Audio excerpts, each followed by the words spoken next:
কোরআন এবং হাদিসের আলোকে আমরা কিছু হতভাগা মানুষের কথা জানি, যে মানুষগুলো হয়তো নামে মাত্র তাদের অনেকে মুসলমানও, হয়তো অনেকে নামাজ কালামও পড়ে, কিন্তু জান্নাতে তারা যেতে পারবে না। কারা সে হতভাগা মানুষ? জান্নাতে যাওয়ার পথে বাধাগুলো কি কি? আমরা আজ সেরকম 16টি বাধার কথা জানবো। কয়টি বাধা? 16টি বাধার কথা জানবো।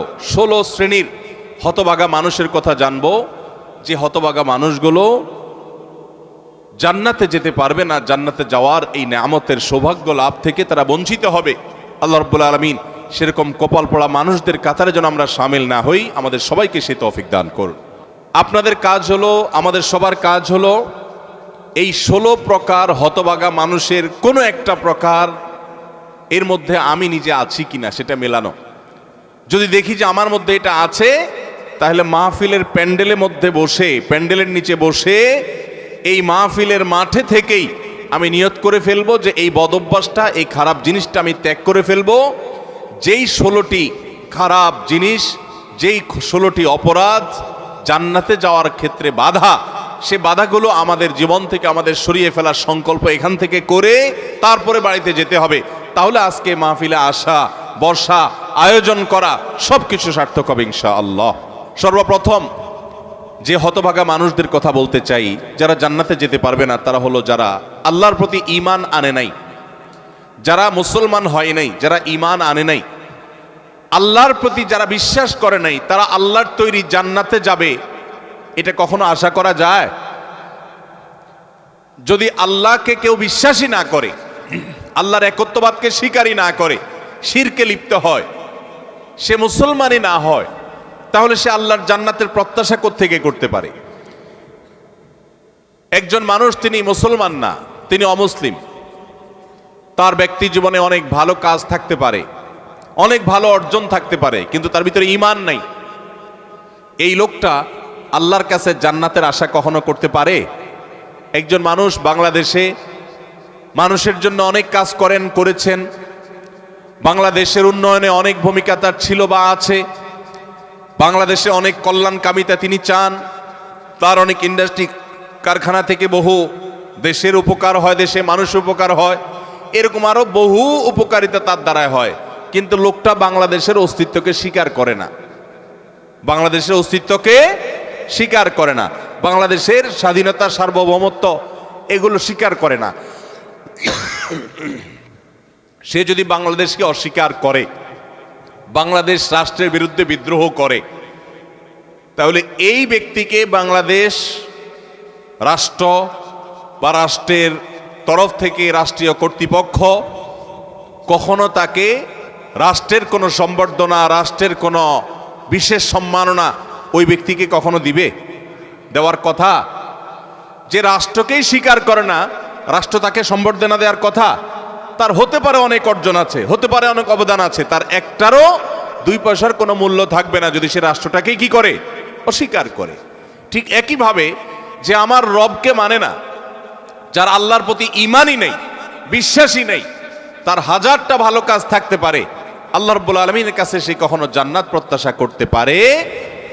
যে আল্লাহকে স্বীকার করে না, সে আল্লাহর কাছে জান্নাত কিভাবে আশা করে? এই জন্য ভাইরা আমার, সহিহ মুসলিমের হাদিসে আসছে, নবী করিম সাল্লাল্লাহু আলাইহি সাল্লাম বলেছেন, লা তাদখুলুল জান্নাতা হাত্তা তুমিনু, তোমরা ততক্ষণ পর্যন্ত জান্নাতে প্রবেশ করবে না যতক্ষণ পর্যন্ত তোমরা ঈমানদার হবে না। অর্থাৎ ঈমানদার না হলে জান্নাতে যাওয়ার কোনো সুযোগ নেই। এই প্রথম শ্রেণীর মানুষ, তারা দুনিয়া থেকে যদি ঈমান ছাড়া যায়, তাহলে সেক্ষেত্রে চিরকাল তারা জান্নাতে নিষিদ্ধ থাকবে, অনন্ত অসীমকাল জাহান্নামে তারা থাকবে, জান্নাতে কখনোই আসতে পারবে না। আর বাকি 15 শ্রেণীর মানুষ যারা আছে, এরা এক সময় তাদের পাপ এবং অপরাধের প্রায়শ্চিত্ত করার পর, এর শাস্তি পাওয়ার পর আল্লাহ তাআলা চাইলে তাদেরকে জান্নাতে দিতে পারেন, এবং তাদের ঈমান যদি থাকে কোনো না কোনো সময় তারা জান্নাতে যাবে, তাদের গুনাহগুলো মাফ হওয়ার পর অথবা শাস্তি হওয়ার পর, যেহেতু তারা ঈমানদার। এটাই হলো আহলুস সুন্নাহ ওয়াল জামাতের বিশ্বাস এবং আকীদা, যে মুরতাকিবে কাবীরা, কাবীরা গুনাহ করে দুনিয়া থেকে যদি কেউ জাহান্নামী হয়ে যায়, সে চিরকাল অনন্ত অসীমকাল জাহান্নামে থাকবে না, বরং সেখান থেকে এক সময় সে বের হয়ে আসবে। এটাই আহলুস সুন্নাহ জামাতের আকীদা। মুতাজিলা সহ কিছু ভ্রান্ত ফেরকার মানুষের বিশ্বাস হলো যে জাহান্নামে একবার যে যাবে সে চিরকাল সেখানে থাকবে। বিভিন্ন আয়াতের অপব্যাখ্যা তারা করে থাকেন। যাই হোক, তাহলে প্রথম শ্রেণীর কথা আমরা জানলাম, যারা জান্নাতে নো এন্ট্রি, তাদের জান্নাতে প্রবেশের সুযোগ থাকবে না, তারা হলো যাদের আল্লাহর প্রতি ঈমান নাই, যারা মুসলমান না, যারা ঈমানদার না, তারা চিরকালের জন্য জান্নাতে নিষিদ্ধ থাকবে। এক নাম্বার 2, দ্বিতীয় যে প্রকারের মানুষ জান্নাতে যেতে পারবে না, বা দ্বিতীয় যে বিষয়টি জান্নাতে যাওয়ার পথে বাধা, সেটি হলো আত্মীয়তার সম্পর্ক ছিন্ন করা। রক্ত সম্পর্কীয় আত্মীয়কে যদি কেউ স্থায়ীভাবে ছিন্ন করে, তাদের সাথে সম্পর্ক যদি একবারে কাট করে ফেলে, বুখারী মুসলিম এক যুগে বর্ণনা করেছেন, নবী করিম সাল্লাল্লাহু আলাইহি ওয়াসাল্লাম বলেছেন, লা ইয়াদখুলুল জান্নাতা কাতি', আত্মীয়তার সম্পর্ক ছিন্ন করে দেয় যে এই ব্যক্তি জান্নাতে প্রবেশ করবে না, সে জান্নাতে প্রবেশ করবে না। অতএব আত্মীয়তার সম্পর্ক যারা ছিন্ন করেছেন তারা তওবা করতে হবে। আপনার ভাই, আপনার বোন, শত বাধা হতে পারে, শত ঝামেলা হতে পারে, শত গন্ডগোল হতে পারে, আপনার চাচা, আপনার ফুফু, আপনার মা বাপ, আপনার সন্তান সন্ততি, আপনার মামা, আপনার খালা, এরা সবাই আপনার রক্ত সম্পর্কীয় আত্মীয়। এদের সাথে আপনি স্থায়ী সম্পর্ক ছিন্ন করবেন, এই সুযোগ কিন্তু ইসলাম আপনাকে রাখে নাই। হ্যাঁ, যদি এমন হয় যে তাদের সাথে সম্পর্ক রাখতে গেলে আপনার জীবন হুমকির মধ্যে পড়ে, আপনি বিপর্যস্ত হন, আপনাকে তারা ক্ষতি করে, তো শুধু ক্ষতি থেকে বাঁচার জন্য আপনি দূরে আসেন, সেটা ভিন্ন বিষয়। কিন্তু সম্পর্ক যদি একেবারে স্থায়ীভাবে ছিন্ন করেন, বিশেষ করে দুনিয়াবি ঠুনকো অজুহাতে, ঠুনকো কারণে, কোনো কারণে মনোমালিন্য হয়েছে, আর চিরকালের জন্য সম্পর্ক ছিন্ন করে দিলেন, তো এটা হারাম।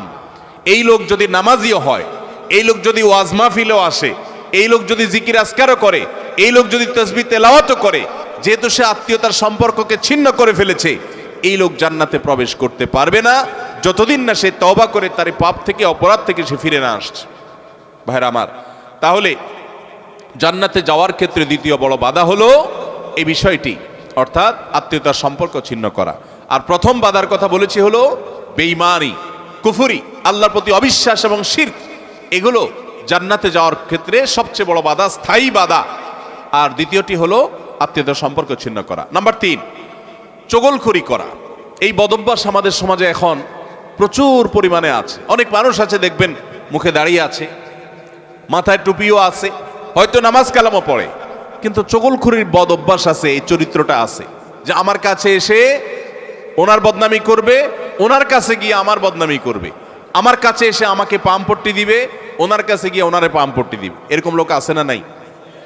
ঘরে ঘরে, আল্লাহ মাফ করুন, আমাদের অনেকের মধ্যে এই চরিত্রটা আছে না নাই? নবী করিম সাল্লাল্লাহু আলাইহি সাল্লাম এই চগলখড়ি সম্পর্কে সহিহ মুসলিম বর্ণিত হাদিসে বলেছেন, লা ইয়াদখুলুল জান্নাতা নাম্মাম, চগলখোর জান্নাতে প্রবেশ করবে না। জান্নাতে প্রবেশের ক্ষেত্রে আরেকটি বড় বাধা, আরেকটি বড় দেয়াল, আরেকটি বড় প্রাচীর হলো এই চগলখড়ির চরিত্র। ভাইরা আমার, আসুন তওবা করি, চগলখড়ি করব না। কারোর ভালো কিছু পেলে সেটা তার পেছনে অন্যদের কাছে বলবো, আর মন্দ কিছু হলে তার সামনে বলবো। তার সামনে এসে একরকম, তার পেছনে গিয়ে আরেক রকম, সামনে এসে তার প্রশংসা, পেছনে গিয়ে তার দুর্নাম। এই দুশ্চরিত্র অনেক অনেক নেকামলকারী মানুষ, নামাজ কালামওয়ালা মানুষ, জিকির আজকারওয়ালা মানুষ, অনেক ইসলামের কাজ করেওয়ালা মানুষ, দাওয়াতের কাজ করেওয়ালা মানুষ, তাদের মধ্যে এই বদভ্যাস, এই দুশ্চরিত্র, এই খারাপ জিনিস আছে। ভাইরা আমার, আমরা বেশিরভাগ মানুষ চুরি করি না, ডাকাতি করি না, মদ খাই না, মানুষ হত্যা করি না, জেনা করি না, খুন খারাপি করি না, ছিনতাই রাহাজানি করি না। বেশিরভাগ মানুষ এই মাহফিলে আমরা যারা আছি, আমার কথা যারা শুনছেন, বেশিরভাগ মানুষই এই মোটা মোটা বড় বড় অপরাধগুলো আমরা করি না। কিন্তু কিছু কিছু অপরাধ আছে যেগুলো আমরা যে করি, সেগুলো অপরাধ যে আমরা জানিও না, সে বিহিত নাই, সে চিন্তাও নাই, সে ভাবলেশও নাই, এবং সেগুলো যে গুনাহ, সে গুনাহগুলোকে গুনাহ মনে করছি না, শয়তান বুঝতেই দিচ্ছে না। তার মধ্যে একটা হলো এইটা, চগলখড়ি। ঘরে ঘরে, জনে জনে দেখবেন এই বদভ্যাস, যে সামনে একরকম, পিছনে আরেক রকম, নেফাকি এবং কপটতা আজ জনে জনে ভরে গেছে। আল্লাহ তাআলা আমাদের সবাইকে জান্নাতে যাওয়ার ক্ষেত্রে কত বড় বাধা, এই বাধাকে আল্লাহ তাআলা আমাদেরকে অতিক্রম করার তৌফিক দান করুন। এই বাধা অতিক্রম করার উপায় কি ভাই? উপায় হলো এখনই তওবা করবেন। আমি জীবনে কখনো কারোর সামনে গিয়ে একরকম আরেক রকম, এই মুনাফিকি আমি করব না, এই কপটতা আমি করব না, এই 2 নম্বরে আমি করব না, এই প্রতারণা আমি করব না, কোনো মানুষের সামনে গিয়ে ভালো সাজবো, পেছনে গিয়ে দুর্নাম করব না, আরেকজনের কাছে গিয়ে তার দুর্নাম করা, আর আবার তার কাছে গিয়ে আরেকজনের দুর্নাম করা, অর্থাৎ দুজনের মধ্যে লাগালাগি করে দেওয়ার জন্য যে ভূমিকা, সেই ভূমিকা অবতীর্ণ হওয়া, এই চগলখড়ি, এটা হলো জান্নাতে যাওয়ার ক্ষেত্রে তৃতীয় বড় বাধা। চগলখোর সে জান্নাতে নো এন্ট্রি থাকবে। আল্লাহ তাআলা আমাদের সবাইকে বদঅভ্যাস পরিত্যাগ করার তৌফিক দান করুন। নাম্বার 4, প্রতিবেশীকে যে কষ্ট দেয় এই লোকও জান্নাতে যেতে পারবে না। জান্নাতে যাওয়ার ক্ষেত্রে বড় বাধা হলো এই বদঅভ্যাস এবং খারাপ জিনিস, এই অপরাধ, প্রতিবেশীকে কষ্ট দেওয়া। এটাকেও আমরা অনেকে গুনাহের কাজ মনে করি না। অনেক লোক আছে দেখবেন গোটা দুনিয়ার সব মানুষের সাথে তার সম্পর্ক ভালো, কিন্তু নিজের প্রতিবেশীর সাথে সম্পর্কটা কি নাই, ভালো নাই। আছে না নাই? নিজের পাশের জমি যার, দেখা যায় আইলটা তার জমির দিকে ঠেলা হয়। আছে না নাই? তাহলে এটা প্রতিবেশী হক আদায় হলো না হক নষ্ট হলো? আরেকজনের সীমানার বরাবর গিয়ে এমন গাছ লাগাইলেন ইচ্ছাকৃতভাবে যাতে করে গাছের গোড়াটা আপনার এখানে থাকে আর গাছের ডালগুলা সব গিয়ে তার জমিতে পড়ে। আছে না নাই? অনেক ভালো ভালো মানুষ, অন্যান্য দিক থেকে ভালো, এরকম অনেক মানুষ এই কাজ করে কি করি না আমরা? আমি নিজেই জানি যে আমার এই যে সীমানায় গাছগুলো লাগাচ্ছি, এই গাছগুলোর ছায়া পড়ে তার ফসল নষ্ট হবে, তার জায়গাতে ছায়া পড়ে থেকে অনেক ফসল হবে না, ক্ষতি হবে। তারপর আমি লাগাই, ক্ষতি করার জন্যই লাগাই, যে গাছের গোড়াটা আমার থাকবে, আগাটা সব তার ঘাড়ের উপরে, তার জমির উপরে গিয়ে পড়বে, তার সীমানার উপরে গিয়ে পড়বে, ভোগ করব আমি। আছে না নাই? ভাইরা আমার, হাঁস দিয়ে, মোরগ দিয়ে, সন্তান দিয়ে বিভিন্নভাবে প্রতিবেশীকে আমরা অনেকে কষ্ট দেই। নবী করিম সাল্লাল্লাহু আলাইহি সাল্লাম সহিহ মুসলিম বর্ণিত হাদিসে বলেছেন, লা ইয়াদখুলুল জান্নাতা মান লা ইয়ামানু জারুহু বাওয়াইকাহু। যে ব্যক্তির প্রতিবেশী তার হাত, মুখ এগুলোর কষ্ট দ্বারা, তার ক্ষতি এবং অনিষ্ট থেকে যে ব্যক্তি নিরাপদে থাকে না, অর্থাৎ প্রতিবেশীকে যে শান্তিতে রাখে না, প্রতিবেশীকে বিভিন্নভাবে কষ্ট দেয়, এই ব্যক্তি জান্নাতে প্রবেশ করতে পারবে না। আপনারা অনেকে একটা হাদিস শুনেছেন, বিখ্যাত প্রসিদ্ধ একটা হাদিস। নবী করিম সাল্লাল্লাহু আলাইহি সাল্লামের কাছে বলা হলো, হে আল্লাহর রাসূল, অমুক ব্যক্তি খুব নফল নামাজ রোজা করত, খুব দান সাদাকা করত এবং সব ভালো আমলগুলো করত, ফরজ তো করত, নফলও করত। ফরজ 5 ওয়াক্ত তো পড়তো, আবার নফল নামাজও পড়তো, ধরেন তাহাজ্জুদ, ইশরাক সব পড়তো, যাকাত তো দিত, আবার এমনিও দান করত। তার আমলের কোনো কমতি ছিল না।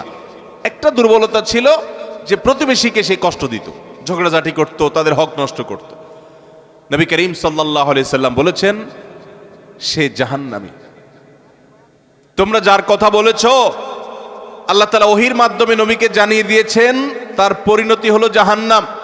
তার কোনো নামাজ, তার কোনো রোজা, তার কোনো ইবাদত, তার কোনো দান সাদাকা এগুলো তাকে রক্ষা করতে পারে না, সে জাহান্নামে যাবে, কারণ তার প্রতিবেশীকে সে কষ্ট দিয়েছে। এর বিপরীতে নবীজি সাল্লাল্লাহু আলাইহি সাল্লামকে বলা হলো যে আরেকজনের কথা আমরা জানি, শুধু ফরজ নামাজগুলো পড়তো, নফল নামাজ পড়ার সময় পাইতো না, শুধু ফরজ কাজগুলো করতো, অতিরিক্ত দান সাদাকার সুযোগও পেত না, কিন্তু তার একটা ভালো গুণ ছিল, সে প্রতিবেশীদের সাথে সুসম্পর্ক বজায় রাখতো। তারা যদিও খুব বেশি ভালো ছিল না, কিন্তু সে ভালো থাকার চেষ্টা করত, নিজে থেকে তাদের যেন কষ্ট না হয় এটা খেয়াল রাখতো। নবী সাল্লাল্লাহু আলাইহি সাল্লাম বলেছেন, এই লোকটা জান্নাতি।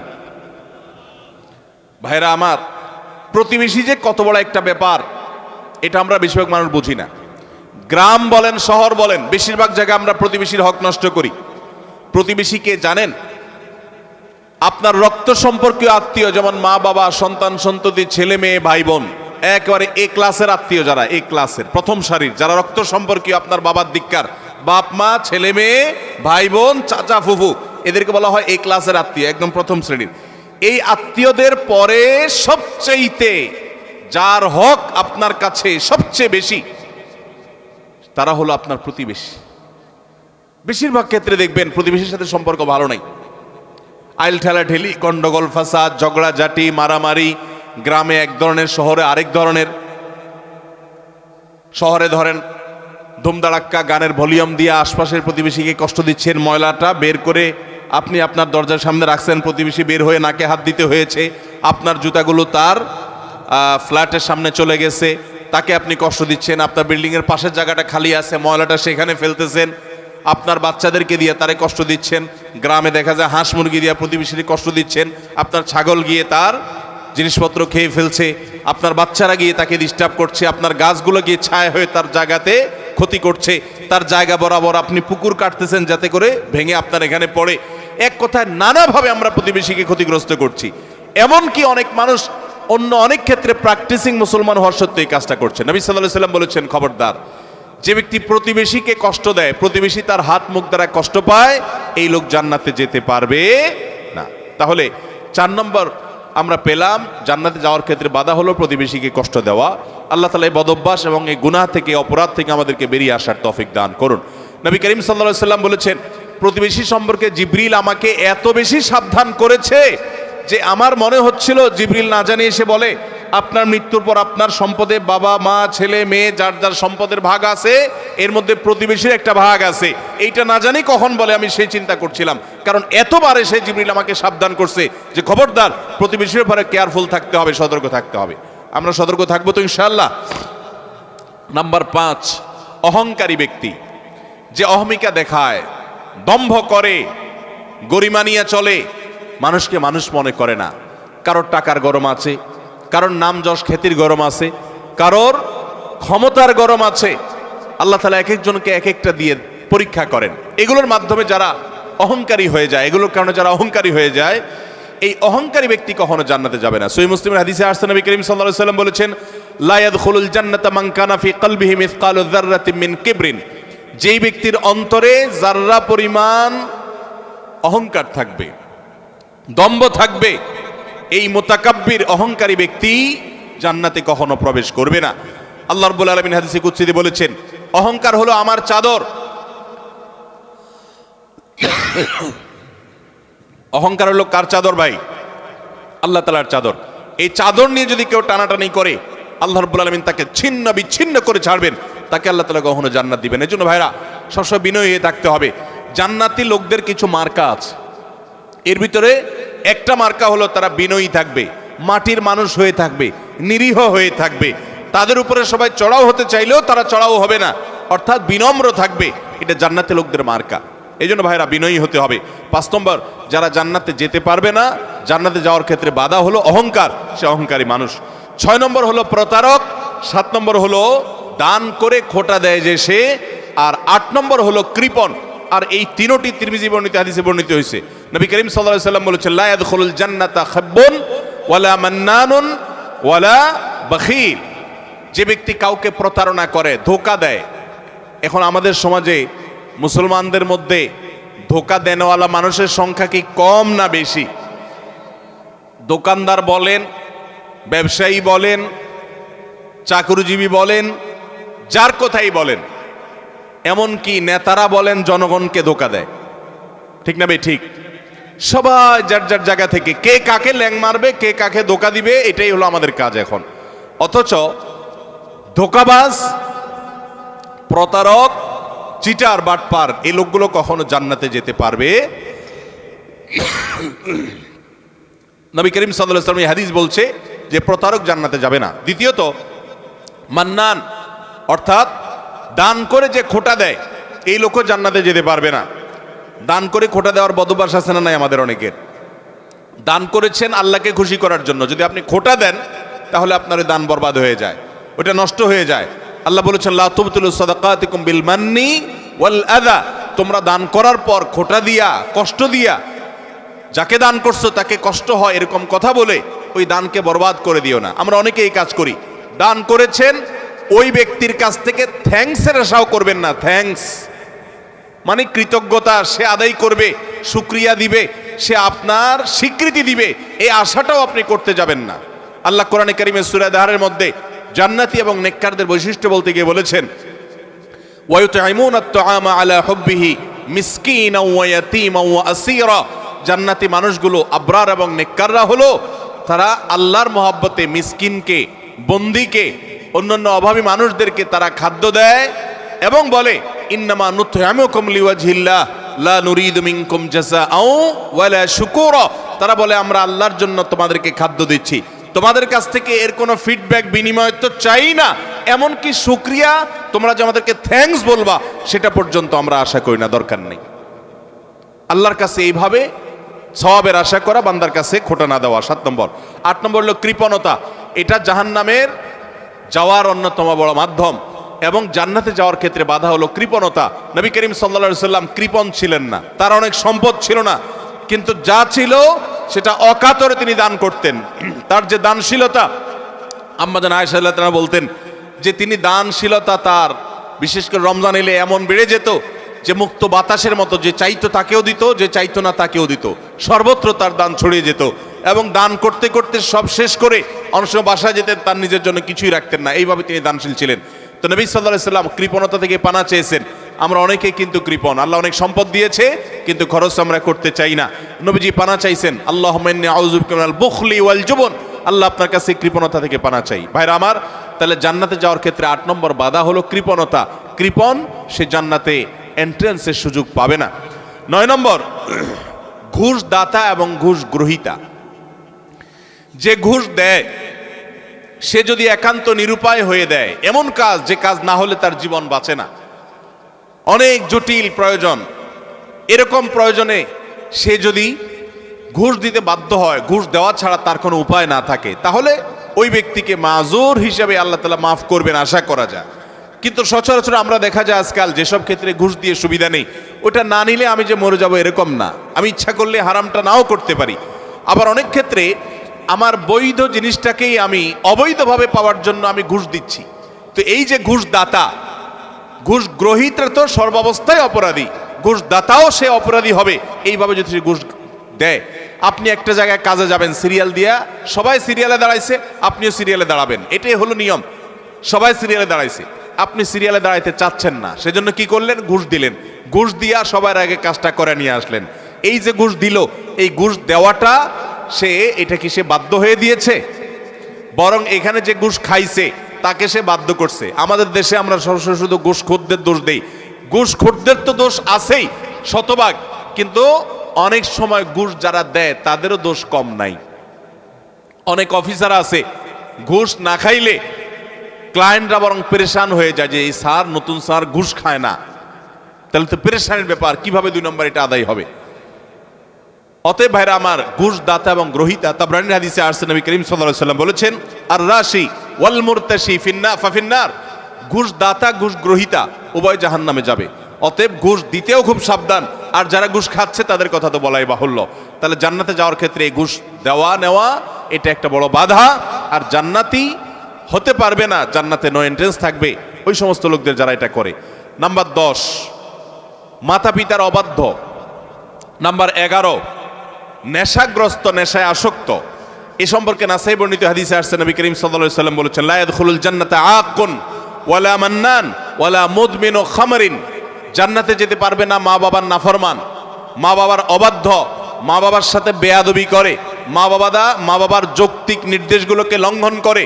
অনেক মানুষ আছে দেখবেন নামাজ কালাম পড়ে, কপালে সেজদা পড়ে গেছে, অন্য অনেক ভালো কাজ করে, কিন্তু মা বাবার প্রতি তিনি অনুগত নন, তাদের সাথে নাফরমানি করে। এই সন্তান কখনো জান্নাতে যেতে পারবে না যাবত না আল্লাহ তাআলা তাকে মাফ না করেন, অথবা তার এই পাপের প্রায়শ্চিত্ত সে না করে। অর্থাৎ এটা জান্নাতে যাওয়ার ক্ষেত্রে বাধা, মাতা পিতার নাফরমান। আর 11 নম্বর হলো মাদকে আসক্ত, যেটা এই একই হাদিসে নাসাই বর্ণিত হাদিসে আছে। মাদক আসক্ত অর্থাৎ মাদক সেবন করতে করতে এটা দেশে অভ্যস্ত হয়ে পড়েছে, এটা স্থায়ী রোগে পরিণত হয়েছে, এই লোকটাও জান্নাতে যেতে পারবে না। 12 নম্বর হলো ওই লোক যার শরীর হারাম দ্বারা গঠিত হয়েছে, যার গোশত, মাংস, রক্ত হারাম খেয়ে, হারাম উপার্জন করে করে এগুলো গঠিত হয়েছে, সেটা সুদের টাকায় হোক, সেটা ঘুষের টাকায় হোক, সেটা চুরির টাকায় হোক, সেটা দুর্নীতির টাকায় হোক, সেটা যেভাবেই হোক না কেন। এই সম্পর্কে মুসনাদ আহমদের হাদিস আছে, নবী করিম সাল্লাল্লাহু আলাইহি সাল্লাম বলেছেন, লা ইয়াদখুলুল জান্নাতা জাসাদুন নাবাতা বিসসুহত, যে শরীর হারাম দ্বারা বৃদ্ধি হয়েছে, হারাম দ্বারা গঠিত হয়েছে, সে শরীর জান্নাতে প্রবেশ করবে না। এটা হলো 12 নম্বর। 13 নম্বর হলো অহংকারী ব্যক্তি, যে শুধু অহংকার করে তা নয়, অহংকারের পাশাপাশি আরেকটা বদ অভ্যাস আছে, আরেকটা রোগ আছে, যে রীতিমতো কাউকে পাত্তা দেয় না এবং গোয়ার কিসিমের হয়, গোয়ার কিসিমের হয়, খুব তেড়া কিসিমের হয়, শক্ত মেজাজি হয়, কোনোভাবেই সে নরম হতে চায় না। এই অতুল এবং জাওয়াজ, আবু দাউদ শরীফের হাদিসের বর্ণনা মতে এই টাইপের মানুষও জান্নাতে যেতে পারবে না। যারা অনেক বেশি এরকম গোয়ার হয় এবং রূঢ় স্বভাবের হয়, স্বভাবটাই হলো রূঢ়, স্বভাবটাই হলো রুষ্ট, সে সবসময় মানুষের সাথে এরকম কঠোর স্বভাবের হয়, তার মনটাই হলো পাথরের মতো, এই মানুষগুলো জান্নাতে যেতে পারবে না। এবং আবু দাউদের হাদিস সেটি বলছে। আর 14 নম্বর হলো গণক, যে ভবিষ্যতে কি হবে না হবে মানুষের সমস্ত গণক গণনা করে বিভিন্ন খবর বলে দেয়। অনেক সময় এগুলো সত্যও হয় এবং কুফরি কালাম করে শয়তানের আশ্রয় নিয়ে ব্ল্যাক ম্যাজিকের মাধ্যমে, জাদুবিদ্যার মাধ্যমে বিভিন্নভাবে এরকম অনেক কিছু বলতে পারে তারা, এবং সেগুলো খেটেও যেতে পারে, অস্বাভাবিক নয়। কিন্তু এই যে অসৎ উপায়ে কুফরি কালামের মাধ্যমে, জাদুর মাধ্যমে শয়তানের আশ্রয় নিয়ে ভবিষ্যৎ সম্পর্কে বলে দেয়, এই রকম গণক যারা, এরাও জান্নাতে যেতে পারবে না। এমনকি তাদের কাছে যারা যায়, যারা তাদের কথা বিশ্বাস করে, আস্থা রাখে, এদের ইবাদত পর্যন্ত একটা মেয়াদ পর্যন্ত কবুল হবে না, হাদিসে বলা হয়েছে। তাহলে 14 প্রকার হলো এই গণক। আর 15 নম্বর হলো জাদুকর, যারা ব্ল্যাক ম্যাজিক করে মানুষকে। আজকাল এই ব্ল্যাক ম্যাজিক ভাই ঘরে ঘরে হয়ে গেছে, ঘরে ঘরে দুষ্ট জিনকে দিয়ে শয়তানের আশ্রয় নিয়ে ব্ল্যাক ম্যাজিশিয়ানরা ব্ল্যাক ম্যাজিক করে। দেখবেন যে বিভিন্ন পোস্টারে লেখা কামরূপ কামাখ্যা থেকে প্রশিক্ষণ প্রাপ্ত, আছে না নাই? ফেসবুকে দেখবেন বিভিন্ন কমেন্টে এরকম পোস্টার পোস্ট করে অনেক অনেক লোক। আবার অনেক সময় দেখবেন বিভিন্ন জায়গায় জায়গায় এগুলো আছে। ঘরে ঘরে দেখবেন এমন অনেক রোগী আছে যেই রোগীদের কোনো ট্রিটমেন্ট ডক্টররা করতে পারছেন না। দেশ বিদেশ ঘুরে, বহু হাসপাতাল ঘুরে, বহু ট্রিটমেন্ট নিয়েও কোনো চিকিৎসা করাতে পারছেন না, কোনো ট্রিটমেন্ট হচ্ছে না, সুস্থ হচ্ছে না। এগুলোর একটা অংশ, আমি সবগুলো বলছি না, একটা বড় অংশ ব্ল্যাক ম্যাজিকের রোগী আস্তে আস্তে শেষ হয়ে যাচ্ছে। বিভিন্ন বর্ণনা আছে সম্পর্কে। ব্ল্যাক ম্যাজিক এটা ওটের উপর যদি পড়ে তো ওটকে পাতিল পর্যন্ত নিয়ে যায়, অর্থাৎ শেষ হয়ে যায়, জবাই করে খাওয়া ছাড়া উপায় থাকে না, আর মানুষকে কবর পর্যন্ত নিয়ে ছাড়ে। অন্য আরেক হাদিসে আছে যে এই যে মানুষের হিংসাত্মক দৃষ্টি, কুদৃষ্টি, বদনজর, এটা ভাগ্যকে পর্যন্ত আল্লাহর ফয়সালাতেই পরিবর্তন পর্যন্ত করে দেয়। এরকম ভয়াবহ একটা বিষয়। তো এই ব্ল্যাক ম্যাজিশিয়ান যারা, এরা জান্নাতে যেতে পারবে না। এবং দুনিয়াতে এদের জন্য চরম শাস্তি, ইসলামী শরিয়া তাদের জন্য মৃত্যুদণ্ড রেখেছে। কারণ এরা স্বামী স্ত্রীর মধ্যে কলহ সৃষ্টি করে। এখন শত শত ফ্যামিলিতে দাম্পত্য সম্পর্কগুলো ভালো নেই। আমার কাছে এরকম শত শত হিস্ট্রি আসে। জাহান্নামে গেলেও একসময় আপনি জান্নাতে আসবেন, এটাই আহলে সুন্নাত জামাতের আকীদা, এটাই বিশুদ্ধ বিশ্বাস। কিন্তু তারপরেও জাহান্নাম তো এমন জায়গা যেখানে এক মুহূর্তের জন্য গিয়ে সহ্য করার কথা নয়। অতএব ইমানদার প্রথম চান্সে জান্নাতে যেতে চাইবে। আর প্রথম চান্সে যদি জান্নাতে যেতে চান, জাহান্নামের কোনো স্পর্শ ছাড়া যদি জান্নাতে যেতে চান, তাহলে এই 16 বদঅভ্যাস থেকে, 16টি অপরাধ থেকে নিজেকে বাঁচাবার চেষ্টা করতে হবে। আল্লাহ আমাদের সবাইকে সে তৌফিক দান করুন। আমি আবারও এক নজরে বলে দিচ্ছি। নাম্বার 1, যাদের মধ্যে ঈমান নাই, যারা কুফর বা শিরকে লিপ্ত, তারা জান্নাতে যেতে পারবে না। জান্নাতে যাওয়ার ক্ষেত্রে বড় বাধা হলো ঈমান না থাকা এবং কুফর শিরকে লিপ্ত থাকা। দ্বিতীয় সবচেয়ে বড় বাধা হলো আত্মীয়তার সম্পর্ক ছিন্ন করা। আত্মীয়তার সম্পর্ক ছিন্নকারী সে জান্নাতে যেতে পারবে না। তৃতীয় বড় বাধা হলো যারা চগলখড়ি বদঅভ্যাস আছে, এই রোগটা, এটা জান্নাতে যাওয়ার ক্ষেত্রে বাধা। চতুর্থ, প্রতিবেশীকে কষ্ট দেওয়ার রোগ যাদের আছে, এই রোগটা, এই বদঅভ্যাসটা জান্নাতে যাওয়ার ক্ষেত্রে বাধা। 5 নম্বর হলো অহংকার, দম্ভ, এগুলো গরিমা, এগুলো জান্নাতে যাওয়ার ক্ষেত্রে বাধা। 6 নম্বর হলো প্রতারণা করা মানুষের সাথে, মানুষকে ধোঁকা দেওয়া, সেটা ব্যবসায়ী হিসাবে হোক, কাস্টমার হিসাবে হোক, আপনার চাকরিজীবী হিসাবে হোক, যেই কোনো দিক থেকে হোক, প্রতারণা করা, এটা জান্নাতে যাওয়ার ক্ষেত্রে 6 নম্বর বড় বাধা। 7 নম্বর হলো দান করার পর খোঁটা দেওয়া। মানুষ উপকার করছেন, আল্লাহর জন্য করছেন, ব্যাস, যার উপকার করেছেন তার মুখ থেকে স্বীকৃতিটাও আপনার শোনার দরকার নাই। সে স্বীকৃতি না দিলে, অস্বীকার করলে সে আল্লাহর কাছে গুনাহগার হবে। কিন্তু আপনার আসার দরকার নাই, আপনি আল্লাহর কাছে সওয়াবের আশা করবেন। এটা হলো 7 নম্বর বাধা। 8 নম্বর হলো কৃপণতা। 9 নম্বর হলো ঘুষ দেওয়া নেওয়া। 10 নম্বর হলো মা বাবার নাফরমানি করা, মা বাবার অবাধ্য হওয়া, মা বাবার অসম্মান করা, মা বাবার যুক্তি নির্দেশকে অলঙ্ঘন করা, অমান্য করা। 11 নম্বর হলো মাদক আসক্ত হওয়া। 12 নম্বর হলো হারাম উপার্জন দ্বারা, হারাম খাদ্য দ্বারা, পানীয় দ্বারা শরীর গঠন করা, সুদ, ঘুষ, দুর্নীতি, 2 নম্বর পথে উপার্জন করা। আর 13 নম্বর হলো রূঢ় স্বভাবের হওয়া, গোয়ার কিসিমের হওয়া, এমন হওয়া যে সবার সাথে গোয়ারের মতোই থাকে, রুষ্ট থাকে, রূঢ় থাকে সবসময়, বিনম্রতার নামগন্ধ তার মধ্যে নাই। এরকম স্বভাবের হওয়া। 14 নম্বর হলো গণক হওয়া, গণনা করে মানুষের ভাগ্য এটাকে আপনার বলে দেওয়া, ভবিষ্যৎ বলে দেওয়ার চেষ্টা করা, বিশেষ করে কুফরি কালামের মাধ্যমে শয়তানের আশ্রয় নিয়ে। আর 15 নম্বর হলো জাদু করা, অর্থাৎ ব্ল্যাক ম্যাজিক করা, ব্ল্যাক ম্যাজিশিয়ান। আর 16 নম্বর হলো আপনার সিল্কের পোশাক পরা।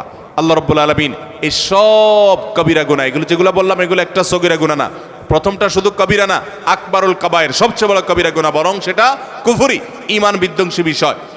সেটা সহ এই 16টি সবগুলো কবিরা গুনাহ এবং কুফর থেকে, শিরক থেকে আল্লাহ তাআলা আমাদের সবাইকে বেঁচে থাকার তৌফিক দান করুন। আমরা সবাই জান্নাতে যেতে চাই তো ইনশাআল্লাহ? সবাই জান্নাতে যেতে চাই। তাহলে সেক্ষেত্রে এই 16টি তো বটেই, কোরআন এবং হাদিসে আরো যে সমস্ত বিষয়কে হারাম করা হয়েছে সেগুলো থেকে আমাদের বেঁচে থাকার চেষ্টা করতে হবে। কারণ কুফরির পাশাপাশি, শিরকের পাশাপাশি যত প্রকার হারাম কোরআন এবং হাদিসে বর্ণিত হয়েছে সেগুলা লিপ্ত হওয়াটা জান্নাতে যাওয়ার ক্ষেত্রে বাধা, প্রাচীর, দেয়াল। আল্লাহ তাআলা আমাদের সবাইকে সে দেয়ালকে ভেদ করে জান্নাতে যাওয়ার তৌফিক নসিব করুন। সবাই চেষ্টা করবো তো ইনশাআল্লাহ মেনে চলার। ভাইরা আমার, এই প্রকারগুলো পারলে লিখে ফেলবেন, এটা কাগজে লিখে ফেলবেন। আমি সংক্ষেপে সামারি বললাম, এই সামারিটা লিখে ফেলবেন। লিখে আপনার বাসা বাড়িতে, আপনার অফিসে, আপনার শয়নকক্ষের আশেপাশে কোথাও টাঙায় দিবেন যে এই লোকগুলো জান্নাতে যেতে পারবে না বলে নবী করিম সাল্লাল্লাহু আলাইহি সাল্লাম, আল্লাহর রাসূল জানিয়ে দিয়েছেন।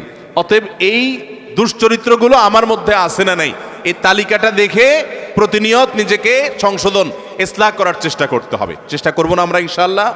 আল্লাহ আমাদের সবাইকে তৌফিক দান করুন। ভাইরা আমার, আমি প্রশ্নোত্তরে যাওয়ার আগে আমার এই যে লোকগুলোর কথা বললাম, 16 প্রকার মানুষ, কোরআন হাদিস থেকে আরো এটার প্রকার বাড়ানো যাবে। আমি 16টির কথা বলেছি মাত্র।